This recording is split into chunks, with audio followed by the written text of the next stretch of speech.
Welcome to the Cannafacts Podcast, where you'll find zero Dutch marketing, zero tomato tech, and zero GMOs. Just cannabis, the way it's supposed to be.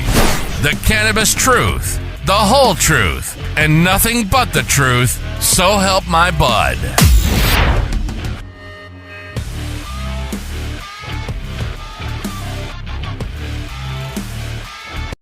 Welcome to the podcast this evening, you smokers and tokers and everybody in between. Thought we'd go a little bit of difference while we're preparing for a different podcast and talk about a little bit of grow stuff. Something I haven't had a chance to do, haven't had a venue to do, other than type and post a couple pictures. And you really can't get too detailed that way. So this evening, I'd like to talk about some Sea of Green the old school way. This is how I commercially grew pretty much for the last 40 years. Pretty much haven't changed anything in that whole time. Was taught that way and pretty much continue to do it that way. So, guess we'll start there. Cloning. This way, cloning is the most important thing. Short clones. With cloning, you end up with what you start out with. On a flood table with Sea of Green, and you don't want to veg anything. You want to bud. Strictly bud, no veg. You want to take a mature clone from the smallest point possible. My clones average 3 to 4 inches once they're rooted and ready to go. And in the rooting stage of those clones, they automatically sex themselves, of not really sexing themselves as per se. They mature, they show sex. So the cannabis plants are mature. And as far as the female, she now has breasts and a menstrual cycle. Anyway, so your clones are sexed. Now, if you're cloning from unknown plants and you got multiple plants, perfect way to find your males and your females before you even put them out to bud. But once they're sexed, you put these on a flood table, and say a 4x8 flood table. In the old school days, we used Rockwell cubes. Of the 4-inch Rockwell cubes, we put 128 Rockwell cubes on a 4x8 table, averaging 4 inches apart per plant from the center of the Rockwell cubes. Go directly to a bud cycle with no veg, no changing for humidity or whatever you guys do at 48% humidity, 80 degrees from start to finish with no change. On a light cycle of 8 hours on and the rest off. You can go 10 hours on sativas, depending on the strains. The sativas, you can go 10, and sometimes the 8, you get better yields. Going to 10, you get better potency. Depends on the strain, but an average of 8 to 10. When those clones are done, depending on the genetics, those buds can be anywhere between 8, 12 inches, 18 inches, 2 foot, bigger than my arm, 3 foot, depending on the genetics.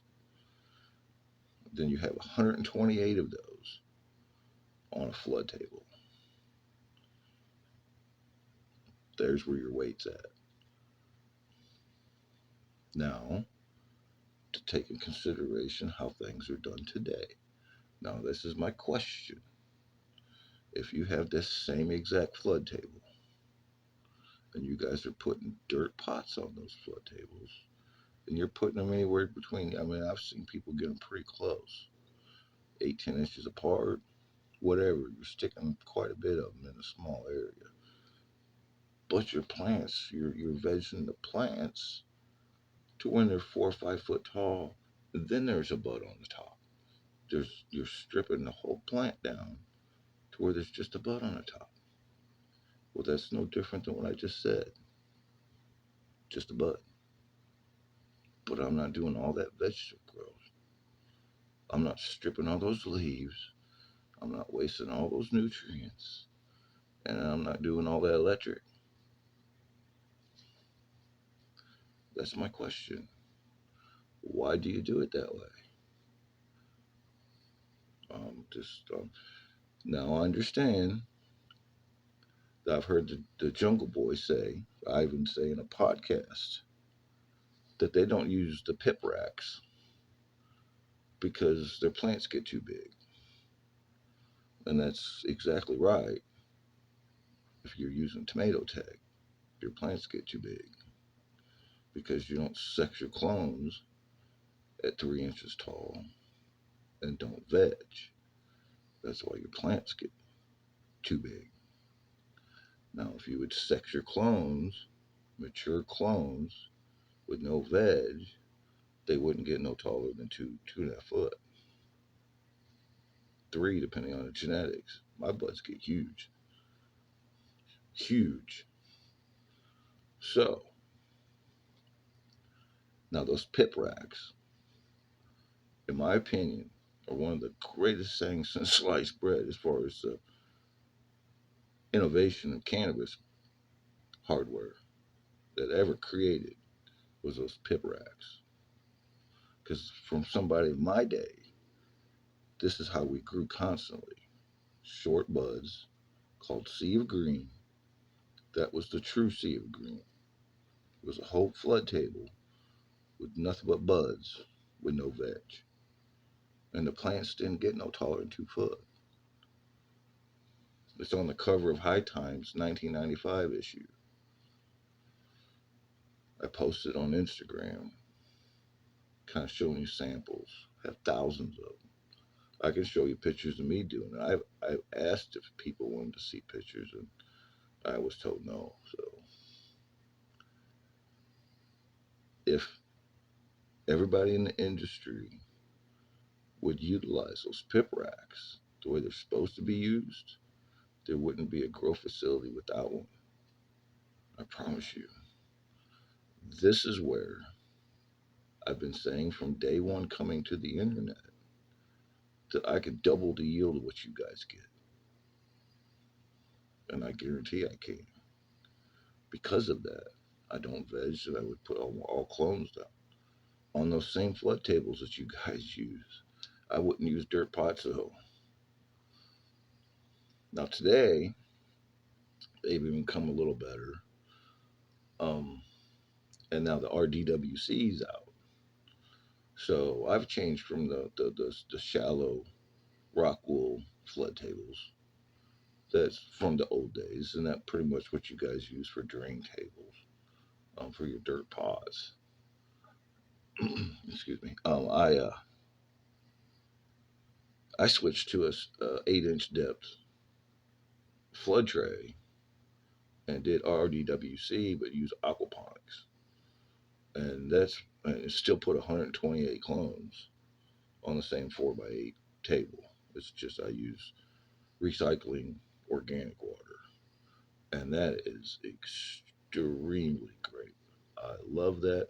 It won't change from that from now on. That's just the bomb. So that's my question: is I mean, if there's anybody out there would like me to show you how to do it, I would be happy to do that.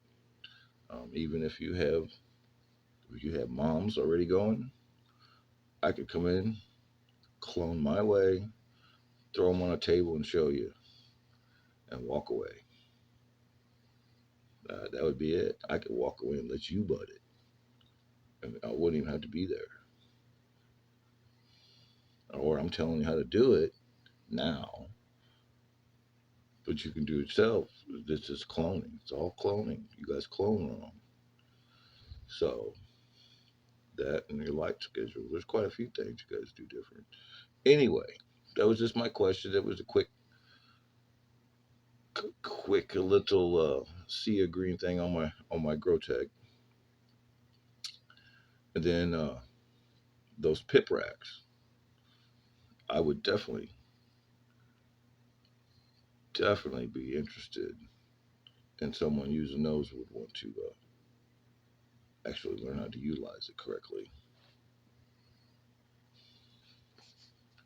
because those things are awesome.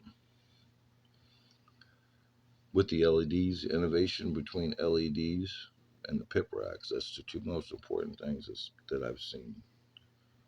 That's been the greatest thing since sliced bread for cannabis, because you don't have to pin the high pressured sodiums to the ceiling with one flood table. You put those pip racks 3.5, 4 foot apart. I mean, you could do 3.5, but if you do the with the flood table being 8 inches, well, then you do 4 foot. So you give you 3 foot buds, because my buds get pretty big. So those things would be awesome. You can stack those to the ceiling all day long. Oh my goodness gracious!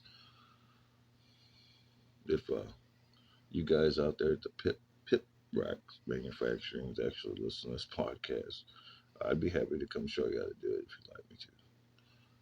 Be honored to show you guys the old school. I mean, just anything that's not tomato tech, because it's vastly missing in the cannabis industry, like really bad, really bad. I've been trying to say this for a long time, but you guys just totally ignore me, thinking I'm just some crazy old man. And from what I'm being told, is the excuse of this is that you guys do this bro science, and so this bro science trumps the old school stuff, or this old man, like myself, does.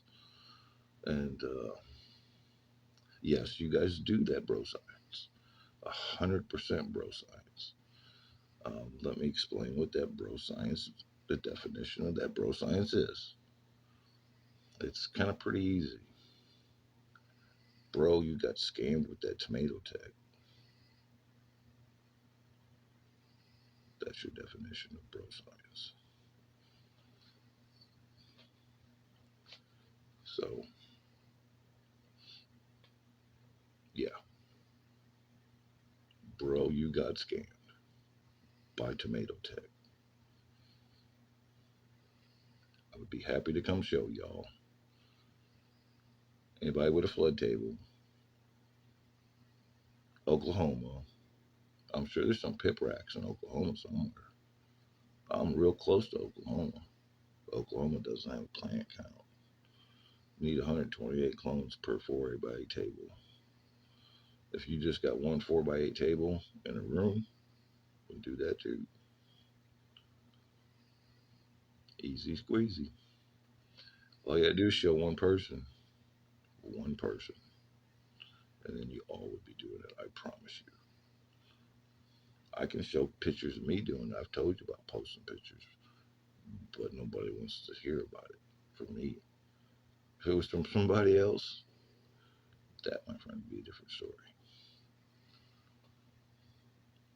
Any takers out there? Let me know.